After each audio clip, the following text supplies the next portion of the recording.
नारायण नारायण। 18 अप्रैल। आज का विषय, संत विषयों में भी भगवान को देखते हैं।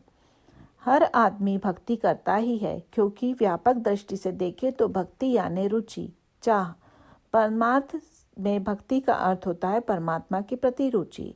सबको विषय में रुचि होती है, अतः सब लोग विशेष दृष्टि से विषय की ही भक्ति करते हैं। जब तक यह कम नहीं होता तब तक हम में परमात्मा के प्रति रुचि या भक्ति उत्पन्न नहीं हो सकती।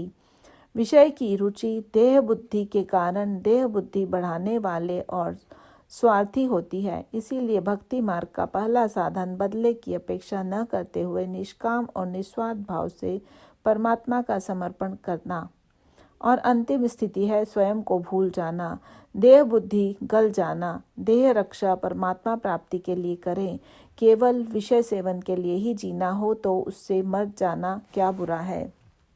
जयंती आदि उत्सव हम इसलिए मनाते हैं कि हम में भगवान के प्रति प्रेम उत्पन्न हो। मूलतः यदि प्रेम न हो तो उससे के प्रति प्रेम निर्माण होने के लिए हम कुछ उपाय करते हैं, उपचार करते हैं। प्रेम और उपचार का परस्पर संबंध होता है। इस उपचार से भगवान से संबंध बढ़ता है और संबंध के कारण भगवान के प्रति प्रेम बढ़ता है।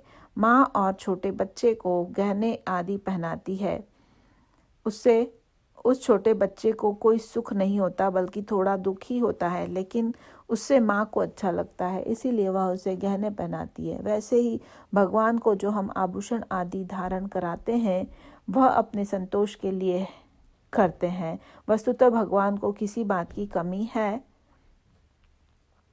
संत विषयों में भगवान को देखते हैं, लेकिन हम ऐसे हैं कि भगवान में भी विषय देखते हैं। हम कहते हैं कि राम की मूर्ति कितनी सुंदर गढ़ी है, मंदिर कितना सुंदर बनाया है आदि। हमारी वृत्ति विषयाकार हो गई है, इसीलिए हमें जहाँ तहाँ विषय ही दिखाई देते हैं। संतों की वृत्ति राममय होती है, अतः उन्हें सर्वत्र राम ही दिखाई देते हैं। कहा जाता है कि 13 करोड़ जप करने पर राम का दर्शन होता है। इसका अर्थ है 13 करोड़ जप पूर्ण होने के लिए प्रतिदिन 10-12 घंटों के हिसाब से लगभग 12 साल लगेंगे। इतना ध्यान करते पर ध्याता ध्येय रूप ही अर्थात राम रूप ही हो जाता है। नाम कभी व्यर्थ नहीं जाता।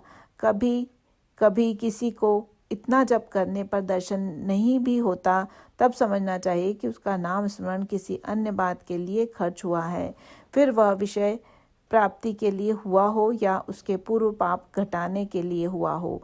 विषय के लिए नाम खर्च न करें, नाम के लिए नाम लें। नाम हमें सर्वस्व लगे। नारायण नारायण।